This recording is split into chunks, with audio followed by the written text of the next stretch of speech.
মুসলমান ভাইয়েরা, আসসালামু আলাইকুম। হিন্দু ভাইরা নমস্কার। আমি বাউল ময়েজ আলী আপনাদের সামনে একটি হিস্ট্রি নিয়ে আজ দাঁড়িয়েছি। সে হিস্ট্রিটি হলো রাজা হরিচন্দ্রের শ্মশানে মিলন।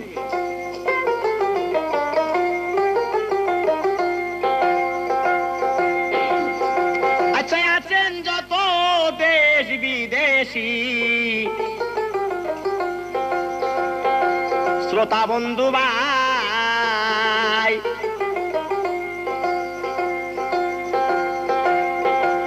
রাজা হরিচন্দ্রের কথা গয় আমি তুলে ধরতে চাই।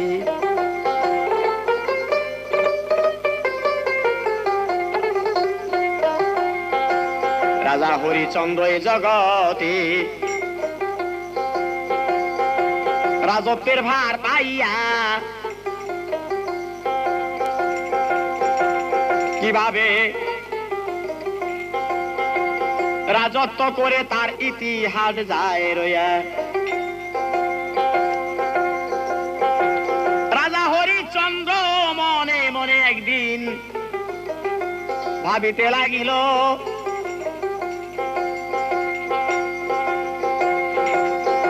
বায়াত সম্বন্ধে একটি কথা তার মনেতে আসিল। এই জগতে হিন্দু মুসলমান সবারই বায়াত করতে হইবে, পরকালে বায়াত সম্বন্ধে প্রশ্ন যে করিবে।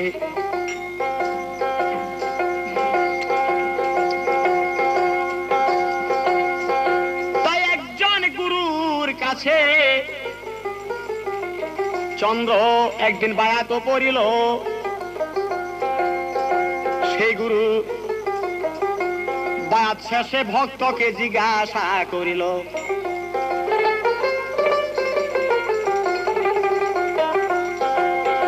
আমার একটি কথা গো চন্দ্র তোমার কাছে গেল রইয়া, কথাটি তুমি ঠিক রাখবে কিনা তাই আমায় দাও বলিয়া। তোমার বাড়ি মালধনের কোনো অভাব নাই, রাজ দরবারে অতীত খানা খুলে দিবা এই দুনিয়ায়। যত গরিব দুঃখী মানুষ আসুগি চাই যেন খানা খাইয়া গো।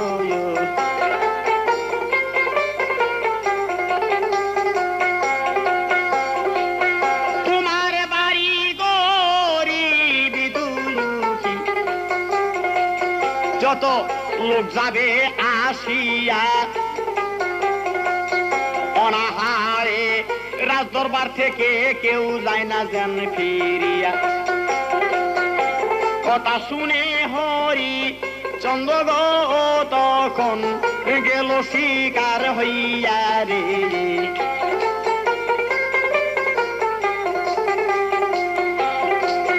গুরুজির হাত ধরিয়া শিকার গেল করে, আজ থেকে করব অতিথি সেবা এই ভব সংসারে। মাঝে মধ্যে আপনি এসে আমায় যাবেন দেখিয়া, আপনার আদেশে ঠিক রাখি কিনা গো গুরু যাবেন যাচাই করিয়া রে।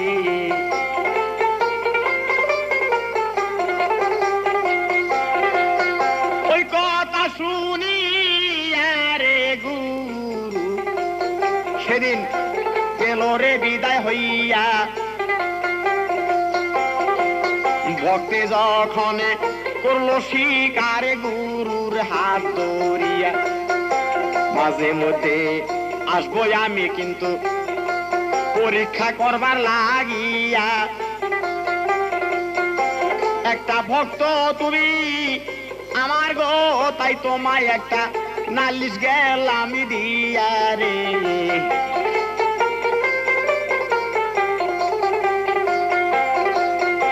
কথা শুনে হরিচন্দ্র মনেতেই ভাবিল, ধর্ম মতে গুরু আমায় ও আদা করালো। অতীত সেবায় আমি যদি করি এতে পুণ্যি যাবে হইয়া গো।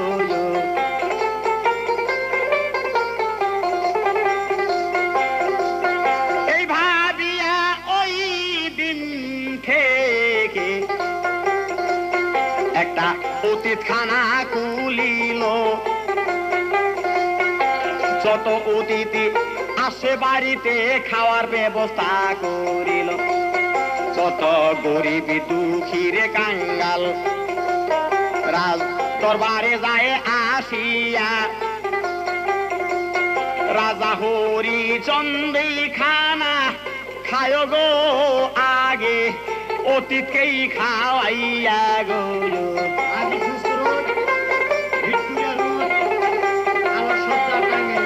রাজা হরিচন্দ্রী খানা খায় গো আগে, অতীতকেই খাওয়াইয়া গো।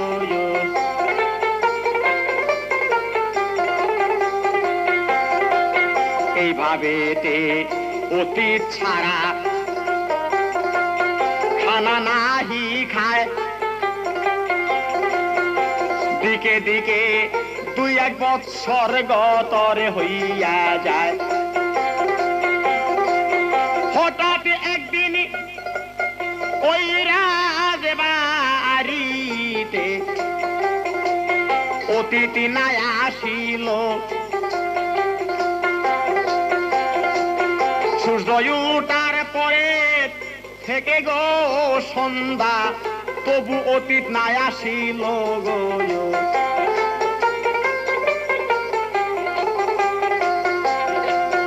ওই দিন রাজা হরিচন্দ্র অতীত না পাইয়া সারাদিন যাব চন্দ্র রইলেন না খাইয়া।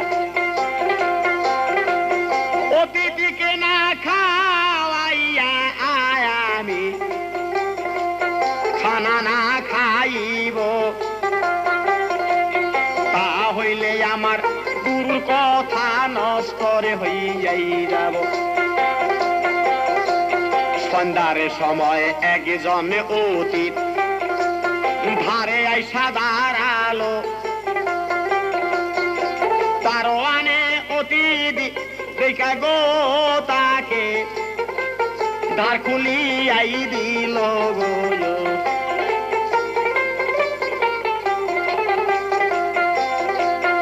আসুন আসুন ও গো ও অতীত, রাত দরবারে যাব লইয়া। সকাল থেকে এ পর্যন্ত রইছে রাজায় না খাইয়া। রাজা আজকেই খাবে রে খানায়, আগে আপনাকেই খাওয়াইয়া গো।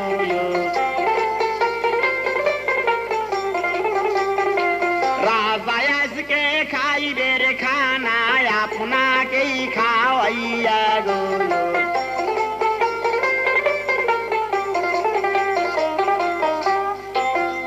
বলো হুজুর আপনি আসেন। আমাদের রাজা সকাল থেকে সন্ধ্যা হয়ে যায়, সারাদিন অনাহারে আছেন। কারণ গুরু সাতার প্রতিজ্ঞা উনি অতীত সেবা না করে খানা খাবেন না। তাই সকাল থেকে পর্যন্ত অতীত আসেনি।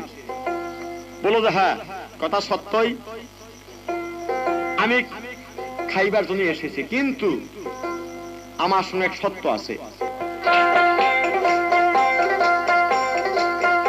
আমি তো এসেছি গো আয়াজি তোমার ধারেতে চলিয়া,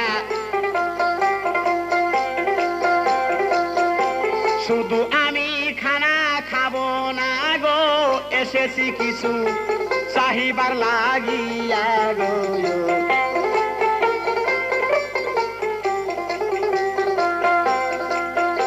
রাজা বলে ওগো অতীত বলেন তো ভাঙ্গিয়া, আমার কাছে কি জিনিস যাবেন আপনি চাইয়া? বলে তা হইলে গোরায়া যা, আমি বলবো ভাঙ্গিয়া। খানা আমি খাইতে পারিব সিংহাসনে, যদি দেন লিখিয়া গো।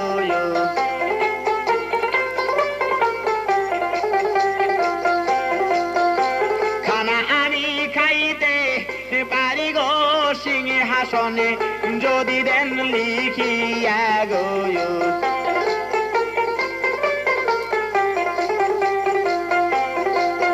কথা শুনে রাজা একটু ধাঁধায় গেল পরে, অতিথি শুধু এক মুষ্ট খানার চাইতে পারে। অতীত কেন সিংহাসন আজ আমার কাছে যায় চাইয়া গো।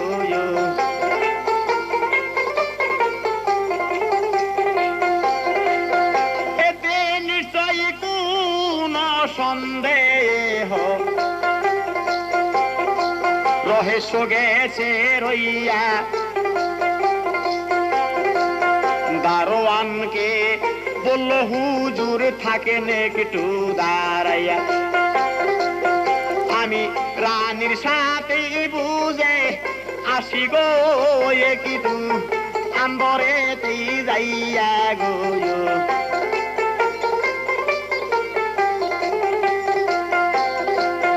আন্দরেতে যাইয়া গো রাজা রানীকে ডাকিল। রানী তখন রাজার সমস্ত কথাগুলা শুনিল। বলে সিংহাসন আসি নাই দিলে গো অতিথি যাবে যেই ফিরিয়া গো।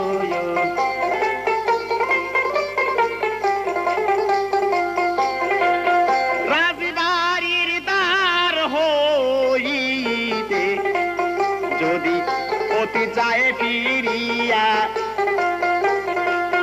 সারা জীবনের অতি সেবা বিসর্জনে যাবে হইয়া।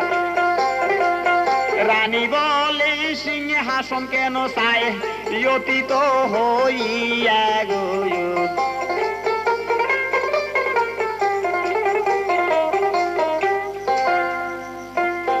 রানী বলল মহারাজ এমন তো হইতে পারে না, একটা অতীতে এক মুষ্ঠ খানা চাইতে পারে কিন্তু একটা সিংহাসন চাইতে পারে না।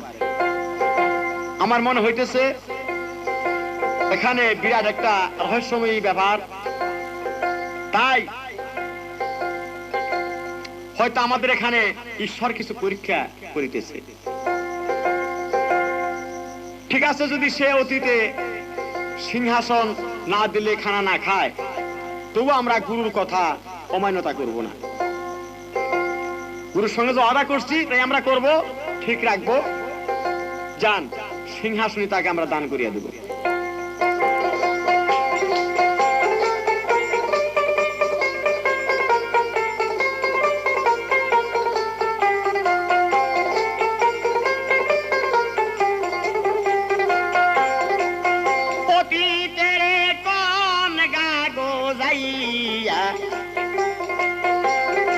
সিংহাসনে দিব তারে, আমাদের রাজত্বের হায়াত এই পর্যন্তই ছিল। এই পর্যন্ত ঈশ্বর মোদের দুঃখ গেছে লিখিয়া গো।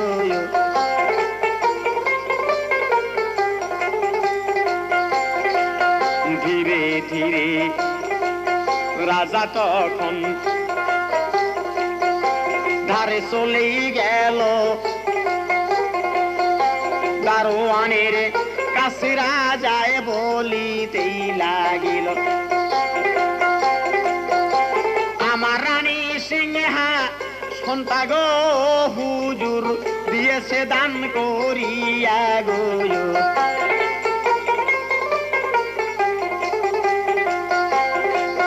খালা শনিয়তে গো সিংহাসন আজি দিলাম দান করিয়া, তবু আজীবন গুরুর কথা মোরা যাব ঠিক রাখিয়া। অতিথি বলে মুখের কথা আমি নিব না যাইয়া রে,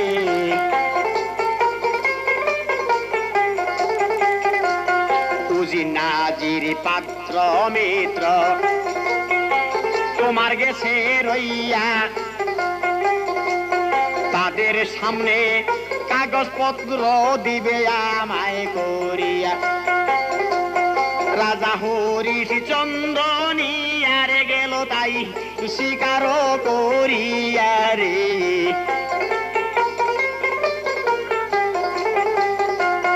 রাজা হরিশচন্দ্র নিয়া গেল তাই স্বীকার করিয়া রে।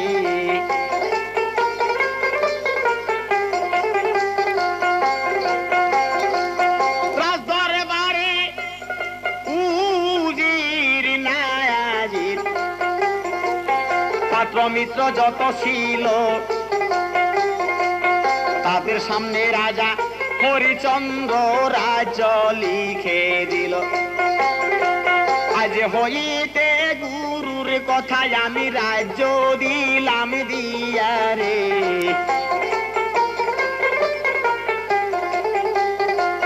আজ হইতে আমার গুরুর কথা ববে গেলাম ঠিক রাখিয়া রে।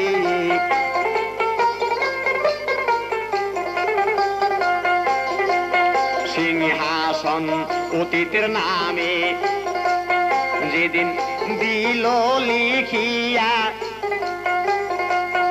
অতীত তখন সিংহাসনে বসিলেন যাইয়া, চন্দ্রকে ডাকিয়া বয়লে আমি তোমারে জানাই, সিংহাসনটা আজ থেকে তুমি দান করলে আমায়, আজ হইতে তুমি গেলা গো চন্দ্র আমার প্রজা হইয়া রে।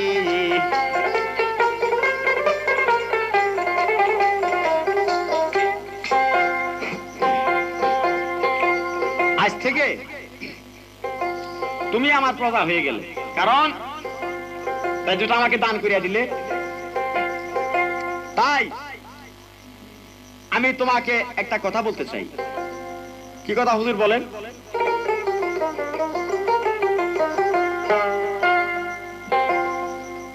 যা হোক, রাজ্যটা আমার নামে লিখে দিছ, এখন আমার ইচ্ছা তোমাকে আমি থাকতে দিতেও পারি, নাও দিতে পারি। তাই তোমাকে 1 সপ্তাহের সময় দেওয়া হলো। 1 সপ্তাহ পর আমার রাজ্য ত্যাগ করে তুমি চলে যাবে, যেদিকে তোমার মন চায় তুমি সেদিকে চলে যাবে। আমার রাজ্যে তোমার স্থান নেই। তোমার রানী আছে এবং একটি পুত্র আছে, এদেরকে নিয়ে তুমি আমার রাজ্য ত্যাগ করে চলে যাবে। এবং কি তুমি তো আমাকে দান করলা, দান একটু দক্ষিণা দিলে না। বলো হুজুর আমার তো দক্ষিণা দেওয়ার মতো কোনো কিছুই নেই। তো তা আমি জানি না, কিন্তু দক্ষিণা আমাকে দিতেই হবে।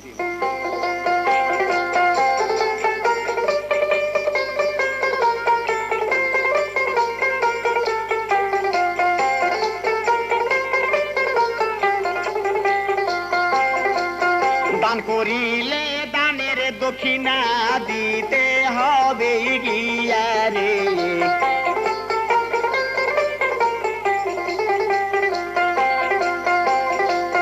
রাতের বেলায় রাজায় গো ওই কথা রানীর কাছে বলিল,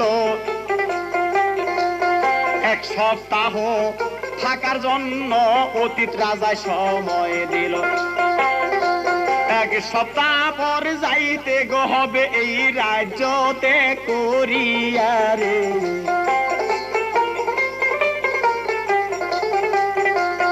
রানী এক সপ্তাহ পর যাইতে গো হবে এই রাজ্যতে করিয়া রে।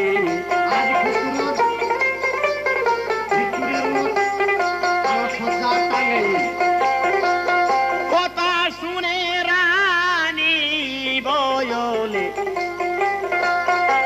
রাজাকে ডাকিয়া এই পর্যন্ত রাজত্বের সুখী স্বামী গেছে ফুরাইয়া। তার রাজ্যে সে থাকতে না দিলে মোরা থাকব কেমন করিয়া গো।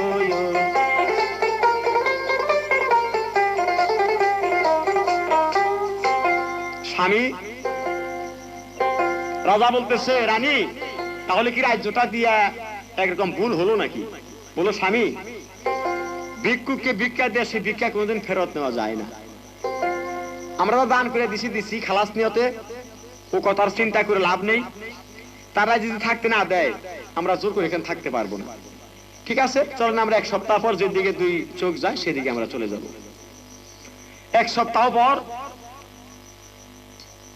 লোক দিয়া রাজা হরিচন্দ্রকে ডাকাইল। তার স্ত্রী পুত্র সঙ্গে নিয়ে এসে গেল। বলো হুজুর আমাকে ডাকছেন যে? হ্যাঁ। কি জন্য? আজ তোমার সপ্তাহ শেষ, আজ তুমি চলে যাও সেদিকে তোমার দুই চোখ যায়, তবে তোমার পরনে যে রাজ পোশাক গুলা সমস্ত কিছু খুলে দিয়ে যাও। যাওয়ার সময় মহারাজ থেকে একটি পয়সার জিনিস নিতে পারবে না। সমস্ত রাজ পোশাক খুলে দিল। উজির নাজিরকে বলল রাজা হরিচন্দ্রকে শুধু লজ্জা নিবারণ করার জন্য সিরে একটা ধুতি দিয়ে দাও। ওর ছেলে ছিল, নাম ছিল রোহিদাস চন্দ্র। বলে রোহিদাস চন্দ্রকে ওর রাজ পোশাক খুলে রেখে সিরে একটা প্যান্ট ওকে দিয়ে দাও। আর রাজা হরিচন্দ্র সে দানের দক্ষিণা দিলা না। বললো হুজুর আমার কাছে তো নেই, তবে আমি জানতে চাই আপনি কি দিলে সন্তুষ্ট হইতেন? বললো আমাকে 500 স্বর্ণ মুদ্রা দিতে হবে। বললো হুজুরকে এখন তো আমার কাছে নাই, কারণ একটি পায়ের জিনিস আমি নিতে পারতাছি না। তবে যদি দক্ষিণা দিলে দান না হয়, দক্ষিণা না দিলে আমি স্বীকার করে গেলাম 2 মাস পর আপনি আমার খোঁজ করবেন, আমি 2 মাস পর আপনাকে দক্ষিণা দিয়ে দিব। সামান্য জিনিসের জন্য আপনি সেটা মন মানানি রাখবো না। 2 মাসে পরে দক্ষিণা হুজুর আমি আপনারে দিব দিয়া গো।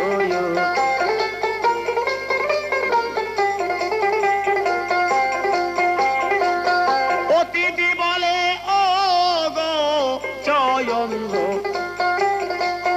আমি তোমারে জানাই সত্য করে বলো আমি আবার পাবো তোমায় কোথায়? বলে হুজুর আপনারও কাছে যাই বলিয়া আমি থাকার একটা আশ্রয় লব গো হুজুর কাশীনগরে যাইয়া রে।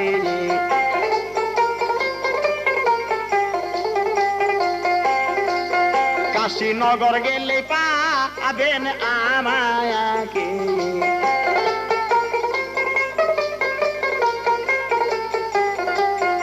আপনার দক্ষিণা দিব দিয়া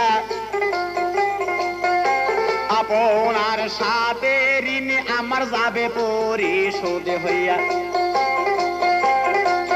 রাজা বলে তা হইলে চন্দ্র চাইতে পারো চলিয়া,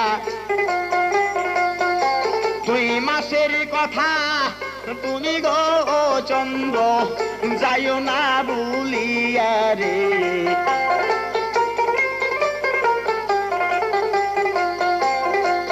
ছেলেটারে লইয়া চন্দ্র রওয়ানা হইল। মা বাবায় রোহিদাসের 2 হাতেই ধরিল। খেলার সাথীরা আসিতেছে খেলিবার লাগিয়া রে।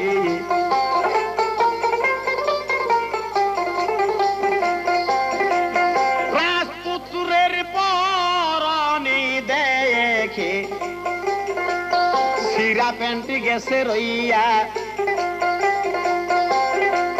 রাজপুত্রে কান্দি দেশে গো কত দেশেরও লাগিয়া গো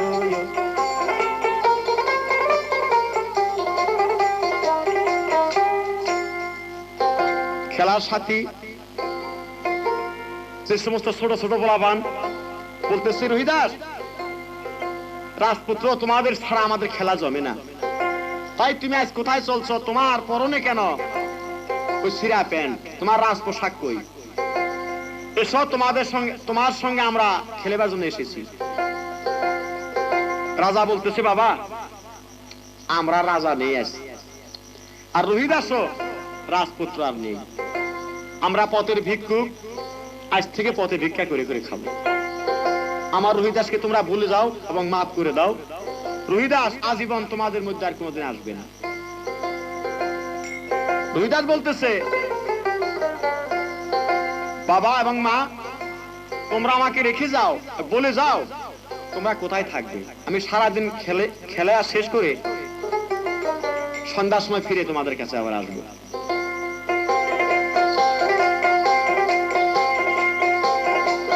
চন্দ্র বলে কোথায় গোথায় আগেব,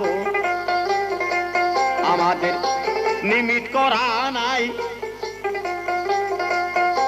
সারাদিন পর খুঁজা তুমি গো বাজার কোথায় পাবে সন্ধ্যায় রে।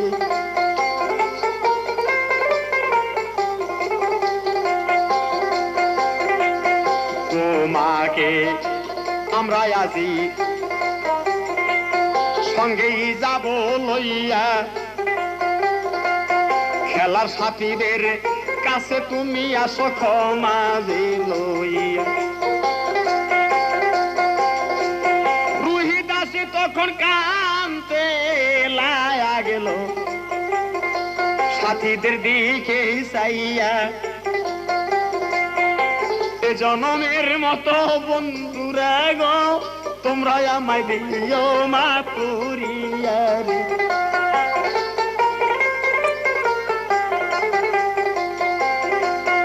আর কোনদিন আমি রোহিদাস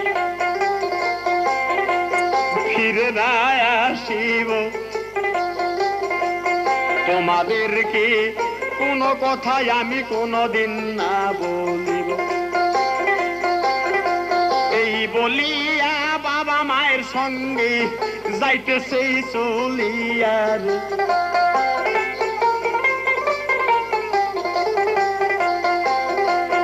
খেলার সাথীরা হাত উড়াইয়া ডাকিতে লাগিল, আবার একদিন দেখবার তুমি গো আসবে কিনা তাই একবার বলো রে।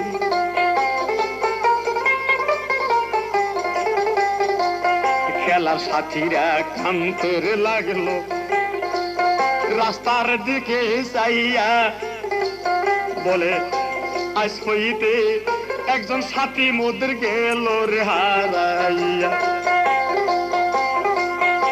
রোহিদাস এই জীবনে রে কোনদিন আর আসবো না ফিরিয়া রে।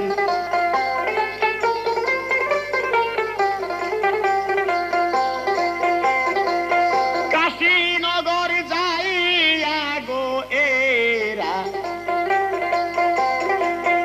এমন জায়গায় পৌঁছিল, সে দেশেতে এমন একটা প্রচলনী ছিল, অন্যবারে দেয় না গো ভিক্ষা, সবাইকে যাই কইয়া।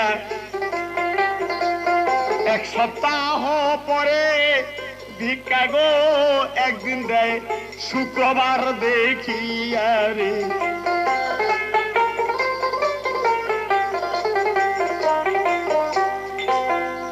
ওরা কাশীনগরের সীমায় যে পৌঁছিল, এক জায়গায় যদিও একটু জায়গা চেয়ে রইল, পরের দিন সকালে দেখা গেল পাতল বসতি, এক এক জায়গায় এক এক বাড়ি, আর তারা যদিও ভিক্ষা দেয় ওই প্রতি শুক্রবারে। আর 7 দিন ভিক্ষা দেয় না, সপ্তাহে একদিন। ওখানে একদিন থাইকা রাত্রেবেলা রানীর কাছে বললো, রানী গো এখানে আর থাকা যাবে না, কারণ আমরা যদি ক্ষুধা একটু সহ্য করতে পারি, কিন্তু তবু আমাদের এই বালক রুহিদাসকে না খাওয়ায় রাখন যাবে না, তাহলে অল্প দিনেও মরে যাবে। রুহিদাসে আমাদের সকল আশা ভরসা। তাই চলো আমরা এখান থেকে আরো অনেক দূর চলে যাব, যেখানে ঘনবসতি আছে, সেই দেশে আমরা চলে যাব। বিদায় যাইতেছে হইয়া কিছু দূরে গেলে ঘনবসতি পাইল খুঁজিয়া, সেই দেশেতে কোনো বার নাই,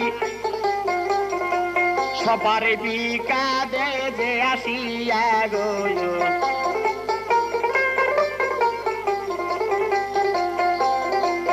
সেই দেশেতে একটা হিন্দু বাড়ি আশ্রয় লইল রে চাইয়া, ভিক্ষা করে খাবো মোরা, রাত্রে থাকবো আসিয়া, আপনাদের কোন হবে না ক্ষয়তি।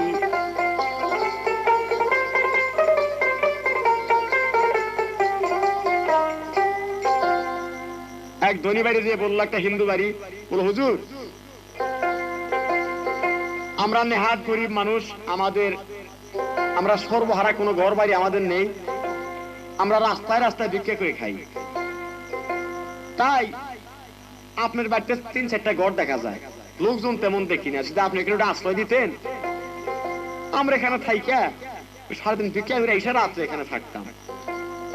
বুড়া বুড়ি বললো, বাবা ভালো স্বভাব নিয়ে থাকো, আজীবন থাকতে পারবা, আমার ছেলেরা বিদেশ থাকে, তাহলে স্ত্রী পুত্র নিয়ে তারা গেছে গা, বছরে একদিন বাড়িতে আসে,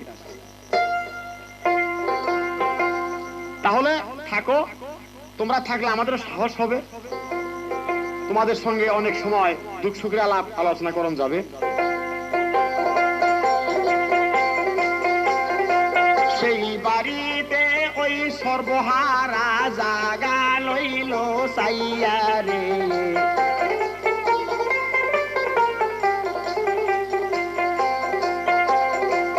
জায়গাটা চাইয়া লইয়া একটা ঘর দিল সারিয়া, দিনের বেলায় ভিক্ষে করে রাত্রে থাকি আসিয়া, যাহা কিছু ভিক্ষার করে রান্না করে সন্ধ্যায়, যাহা কিছু খানা 3 জন গো ওরা ভাগ করিয়া খায় রে।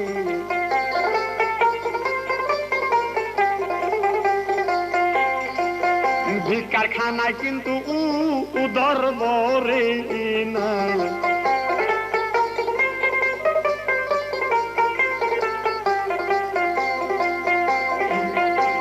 এইভাবে দিনের পর দিন যাইতেছে চলিয়া, সকাল বেলায় ভিক্ষায় চলে পানির পান্তা খাইয়া,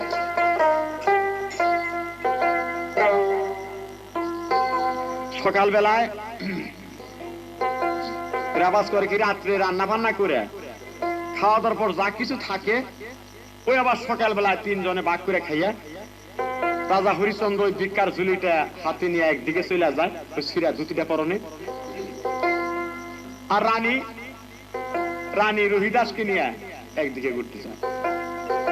এমন হয় কিছুক্ষণ পরে কোন 2-4 বাড়ি ঘুরলেই ওই রুহিদাস কান্নাকাটি শুরু করে, মা আমার খুব ক্ষুধা লাগছে, আমাকে ভাত চেয়ে দাও। এমন হয় কোন ধনী বাড়ি অনেক পোলাপান ছোলাপান হয়তো খাওয়া দাওয়ার পর অনেক ভাত অপচয় আঠিয়া করে বাসনের মধ্যে ফেলাইতে গেছে, হয়তো এমন হয় যখনই কয় বুনগো আমার সিলটা না খেয়ে আছে, খানার জন্য কান দিতেছে, তখনই বাড়িওয়ালার লোকজন তারা কর্তৃ তারা বলে, ওই আমাগো ছেলে মেয়েরা যেগুলা আঠিয়া করে রেখে গেল বাসনের মধ্যে ওগুলো স্যারের দেখা ফকির ছাড়া খেয়ে ফেলাবো না।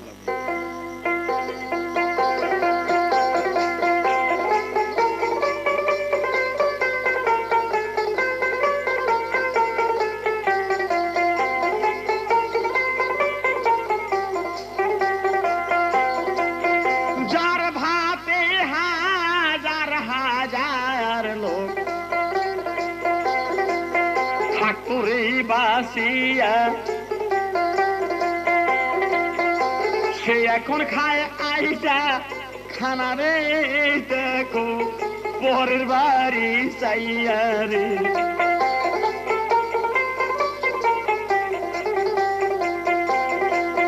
রাজপুত্র আছে পথের ফকির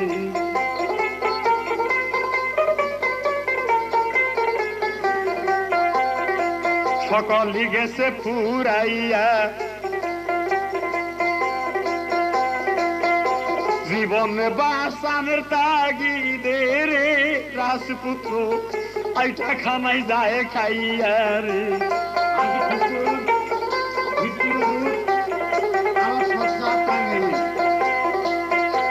এইভাবে যে দিনের পর দিন দিন যাইতেছে ফুরাইয়া সারাদিন পর সন্ধ্যার সময় এরা যখন আসে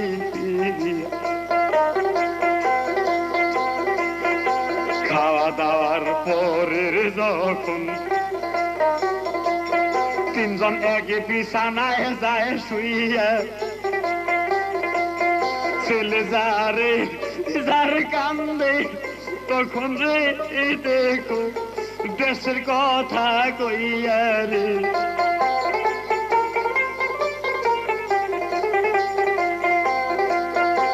শুনো শুনো প্রাণের বাবা যদি খাই ভিক্ষা করিয়া তবে কেন বিদেশ থাকবো গো বাজার চলবো দেশে যাই ফিরিয়া রে।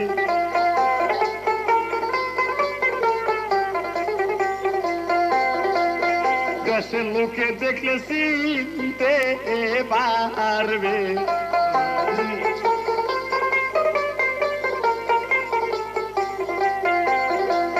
ভিক্ষা বাবা বেশি দিনে দেশের লোকে চিনতে পারবে।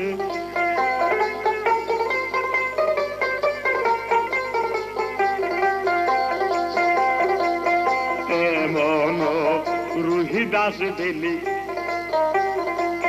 কান্দে বিছানায় শুইয়া চন্দ্র আবার রানীর কাছে বলে যেই বুঝাইয়া দেশের কথা কইরো না আলাপ যখন ছেলে থাকে জাগিয়া রে।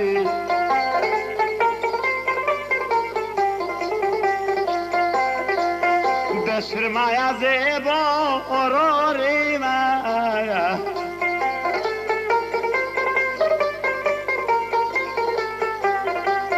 যারা থাকে বিদেশ যাইয়া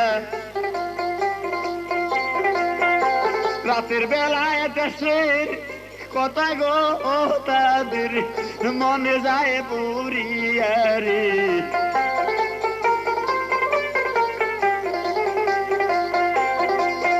এইভাবে দুইটা মাস গো গেছে তাদের ফুরাইয়া সুখে দুঃখে চলতেছে 2 মাসের কথা গেছেই বলিয়া। 2 মাস যেদিন শেষ হইয়া যায় এদের তো মনে নাই 2 মাসের শেষের দিনে গো আইসা হাজির সেই অতিথি বেটায় রে।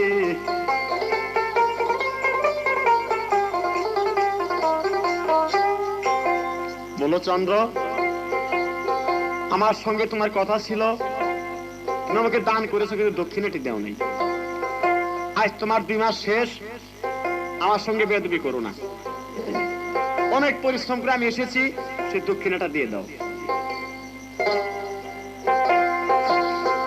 তো ঠিক আছে হুজুর, ভিক্ষা করে কোনদিন আয় করা যায় না,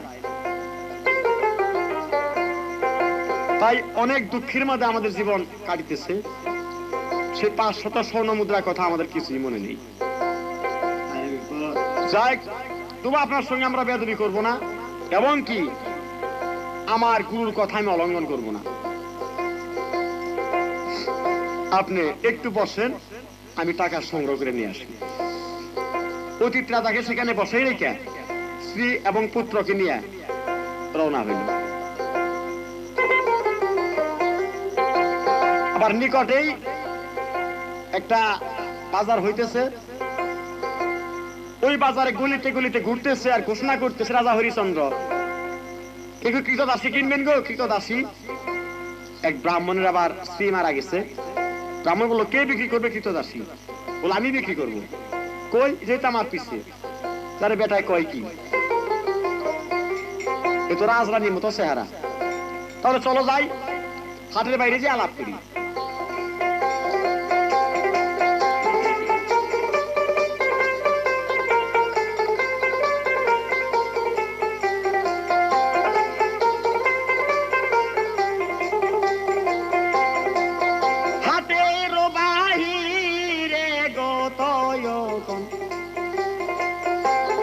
গেল চলিয়া,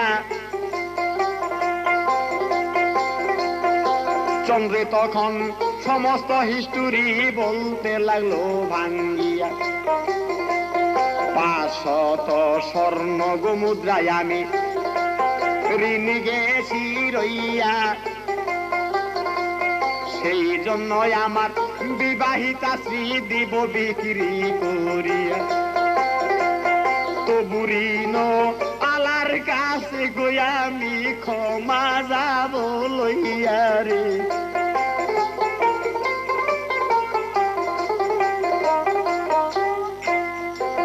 আমি 500 মুদ্রা স্বর্ণ মুদ্রা ঋণ আছি, তাই আমার বিবাহিতা স্ত্রীকে বিক্রি করিয়া আমি তার ঋণ শোধ দিব। বলো, যা হোক 500 স্বর্ণ মুদ্রা আমি কিনে নিতে পারবো না। আমি পারি, এবং তুমি কি দাম দর হলে বিক্রি করবে তুমি বলো। চিন্তা করলো 500 স্বর্ণ মুদ্রা আমি চাই, হয়তো বেটা কিনে নিবার পারবো না, আমার কাজের ব্যাঘাত ঘটতো। যাই, 250 স্বর্ণ মুদ্রা হলে আমার স্ত্রীকে আমি বিক্রি করতে পারি।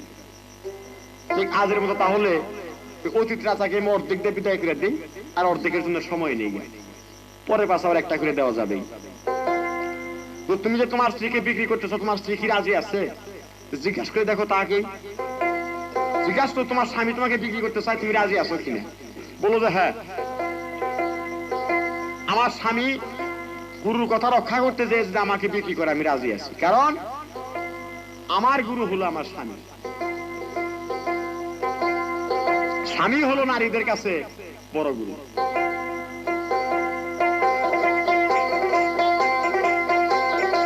স্বামী যদি আমায় বিক্রি করে আমি রাজি গেলাম হইয়া রে।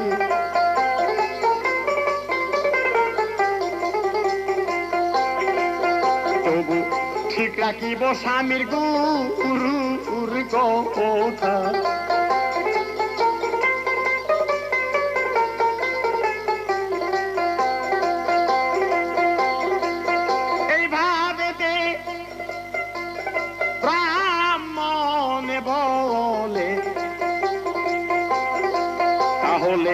মুদ্রা নেও গুনিয়া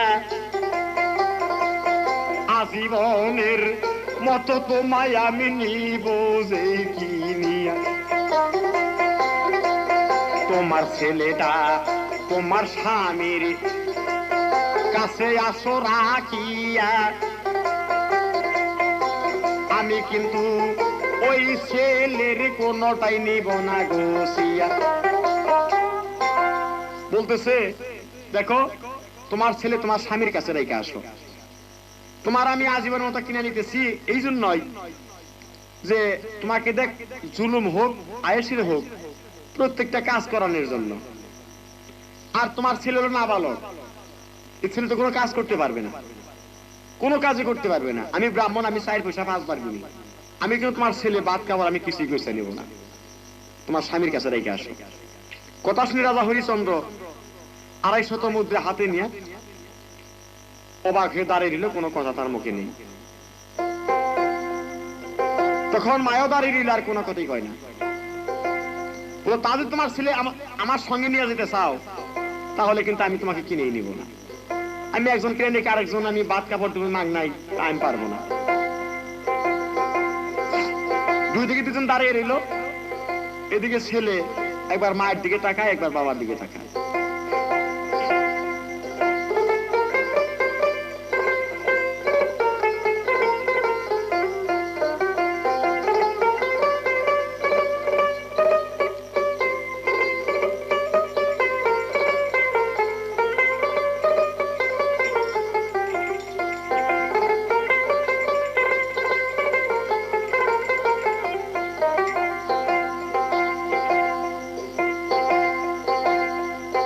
ভব সংসারে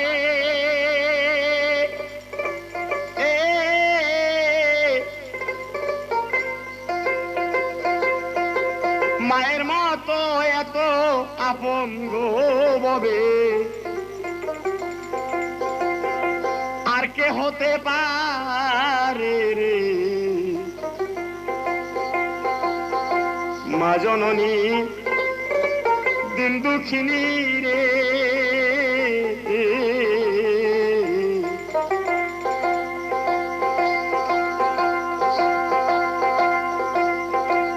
রুহিদাস কয় মা জননী গো তুমি গেলে বিক্রি হইয়া,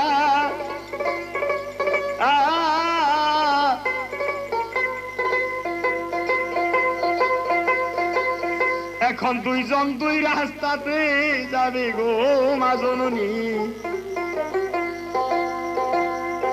তোমরা আমাকে পেলি মা জননী দিন দুঃখিনী রে।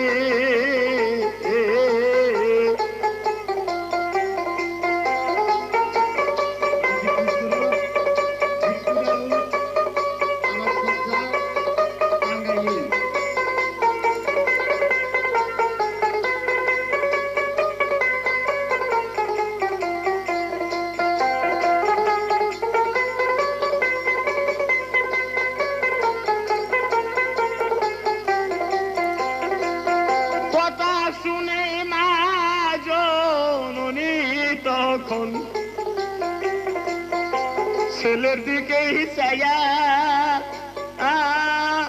বলে সুখে থাকি আর দুঃখেই থাকি রে বাজান, করে যাব রে।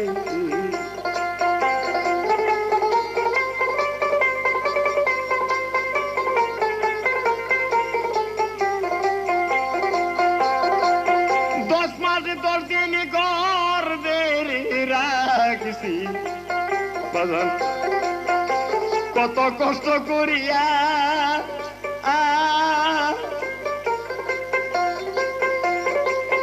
সুখে থাকো আর দুঃখেই থাকো রে, তবু তুই ডাকবি মা বলি রে। মা জননী দিন দুঃখিনী রে,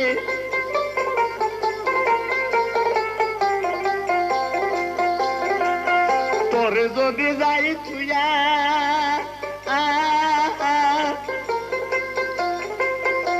সারা জীবনে কারবা দিকে রে বাজান থাকো আমি চাইয়া রে। মা জননী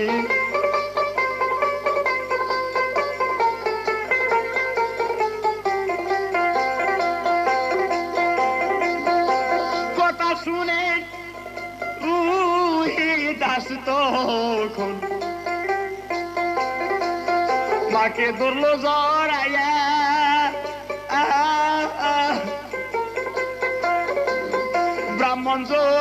না দেয় খাইতে গো মা জননী আমি বাঁচবো কি খাই মা জননী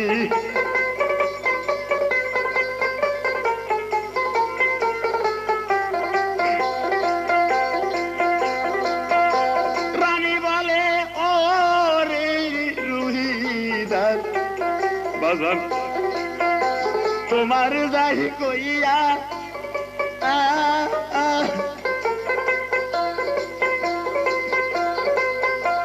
আমার যা খাইতে দিব রে আমি তরে দিব ভাগ করি রে মা জননী দিন দুঃখিনী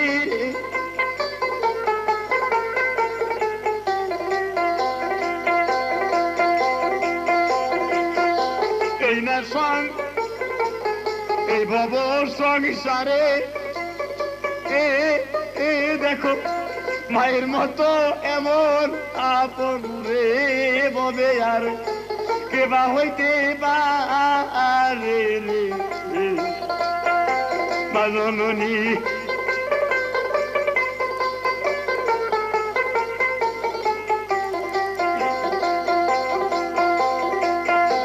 এ জগতে মা জননী যার আছে মরিয়া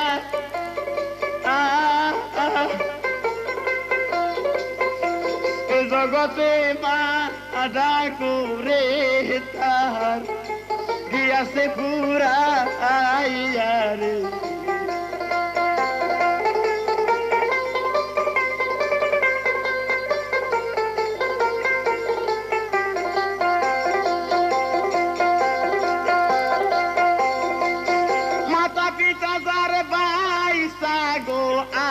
আছে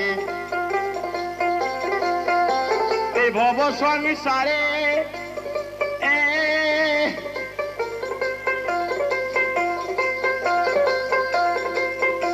নিজে না খাইয়া সন্তান রে তোমরা খাওয়াইও মাতা পিতা রে মা জননী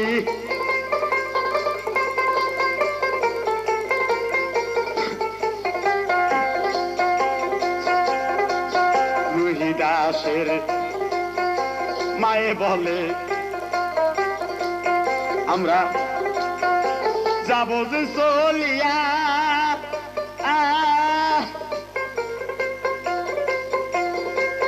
শেষ জীবনের মতো রুহি দাস রে তোর পিতাকে আয় প্রণাম করি রে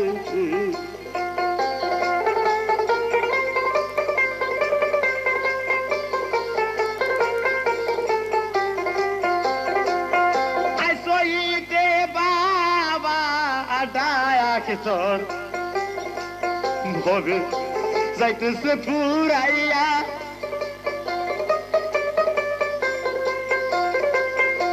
দেহ জীবন আর কারে ডাকিবি রে রুহি দাস তুই প্রাণের বাবা কইয়া রে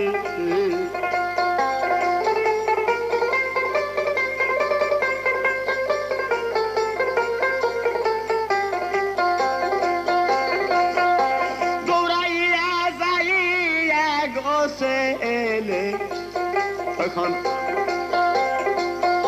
ধরলো বাবার পায়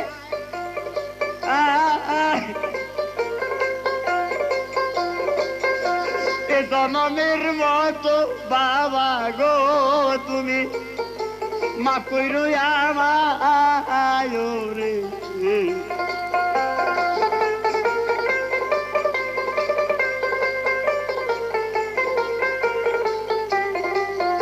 আমি আর আসবো না ফিরিয়া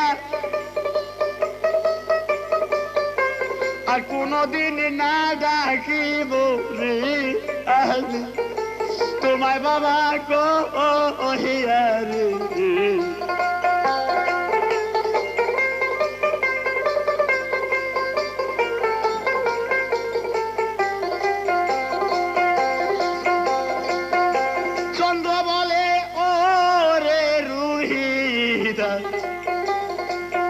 বাজার আজকে পরশি পায়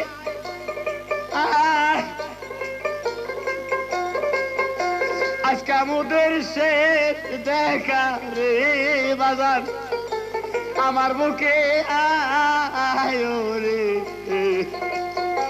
মা জননী বিন্দু কিনি রে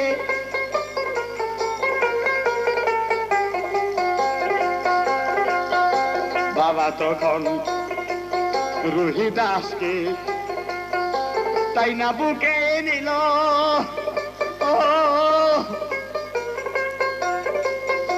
ছেলের মুখের দিকে চাইয়া রে চন্দ্র কান্দিতে লাগিল রে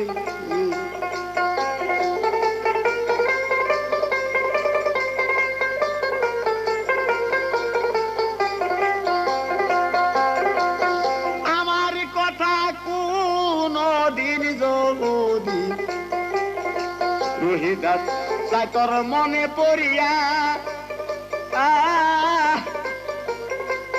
মনে করিস তোর অক্ষম পিতা রে গিয়াছে মরি রে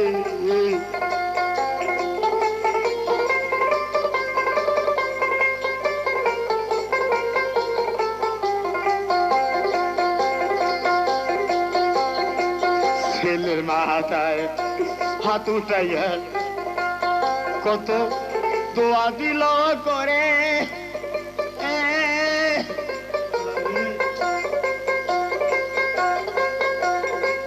রানী যাইয়া স্বামী পায়ে দিল ভক্তি গো ও দেখো কিছুক্ষণ পরে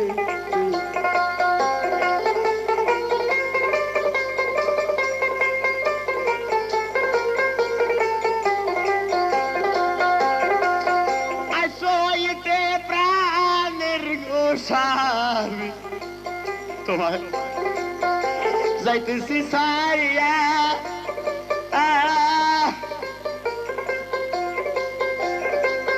বাল্যকালে তোমার কাছে গো বাপ মায় দিয়েছিল দিয়ারে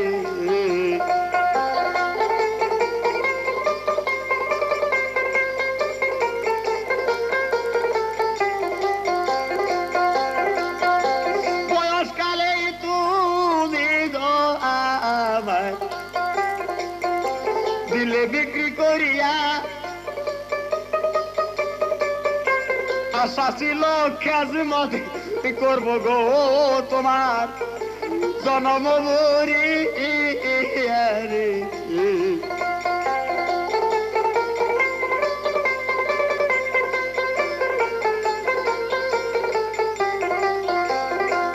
স্বামী যে কেমন রে বয়স্তু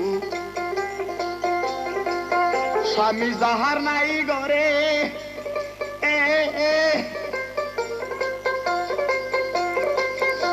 জগতে স্বামীর বেদন রে কেবল সেই বুঝতেই পারে রে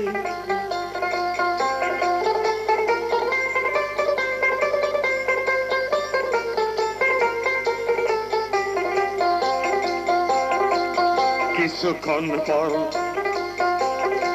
ব্রাহ্মণের সাথে যাইতেছে চলিয়া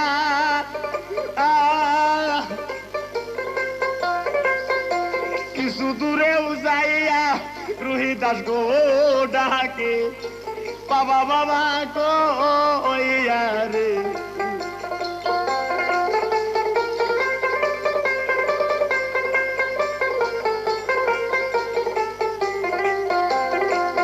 যে পর্যন্ত এর আগতি ইঞ্জন আড়াল না হইল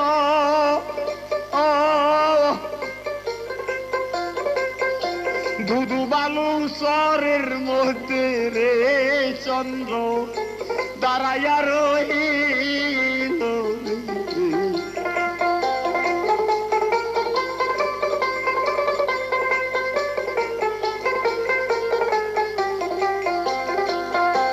আর শত মুদ্রার লইয়া চন্দ্র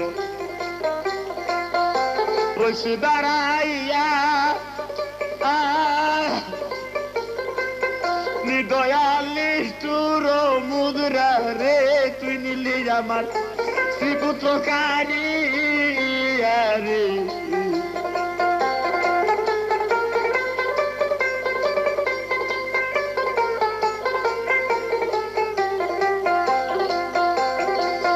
ধীরে ধীরে যখন তারা আড়াল গেল হইয়া